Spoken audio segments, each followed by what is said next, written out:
ተመልከቱት ይህን ቪዲዮ። ታቦት እኮ ነው እየሸኙ ያሉት። ይቻላል እንዴ እንደዚህ? ተመልከቷቸው ደግሞ እኚህን ሙስሊም እኮ ናቸው። በታቦቱ ፊት እየዘመሩ ነው። እንደዚህም ይቻላል እንዴ? ኧረ ዘንድሮ ምንድነው የመጣብን የሚሉ ሰዎች እኮ አሉ። እግዚአብሔር ልጆች ሕግ ከፍቅር አይበልጥም። ፍቅርን ሁልጊዜ የሚያሸንፍ ምንም ነገር የለም። የእነዚህ ሰዎች አለባበሳቸው ኢትዮጵያ ኦርቶዶክሳዊ ተዋሕዶ ቤተክርስቲያን ስርዓት የተጠበቀ ባይሆንም የእነርሱ ግን ወግና ባህላቸው ነው። ቤተክርስቲያንም የምታስቀድመው እነሱን እንጂ ስርዓተ ቤተክርስቲያን እንዲጠብቁ አይደለም። መጀመሪያ ቤተክርስቲያን የምትፈልገው እነሱን ነው። ከነ አለባበሳቸው፣ ከነ ባህላቸው፣ ከነ ሁሉ ነገራቸው እነሱን ትፈልጋለች። ያኔ እኛ ፍቅርን ስንሰጣቸው ፍሬያችን ክርስቶስን ሲገልጥ ወደኛ ይክሳቡና ሁሉ ነገራቸው ቤተክርስቲያን የሚሰብክ ይሆናል። አለባበሳቸውም ይስተካከላል። እኛ አባት ደግሞ ሙስሊም ናቸው። ሙስሊም ሆነው እንዴት እንደዚህ በታቦቱ ፊት ያሽበሽባሉ? ፍቅር ነው። ማን ያውቃል? ሙሉ ለሙሉ ልባቸውን ማርኮ ለመቅደሱ አገልጋይ እኮ ሊያደርጋቸው ይችላል።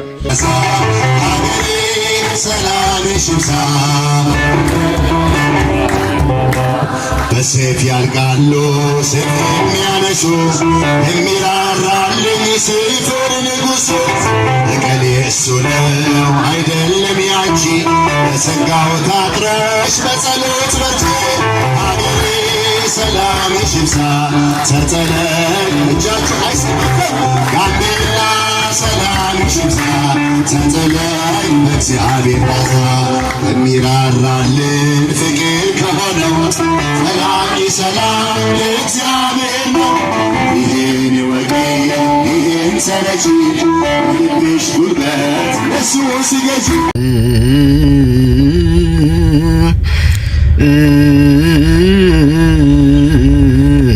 በጊዜ ስሱ ሰዓት አመ በታወር ተሰይመ እግዚአብሔር ካህን ዘየተቃወመ ለኤልያስ ወለሙሴ ምስጢረ ሥላሴ ተርጎመ ወጴጥሮስ ዘተርመ በምስጢረ ቃሉ ለወልድ ካህን ለወልድ ንጉድጓድ አነመ ከመ ይስማ ምስጢረ ሥላሴ ላይለም ንቆመ ኑፋቄ ወካሂድ አማጽያን ለመሐለም ህልመ መንበረ ፀሐይ ወኡ ለተስፋ ወይረከው ሰላም ወልደ ሥላሴ ጊዜ አነመ ሃይማኖት ልብስ ዘባይን አደመ ካህናት አም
መድኃኒት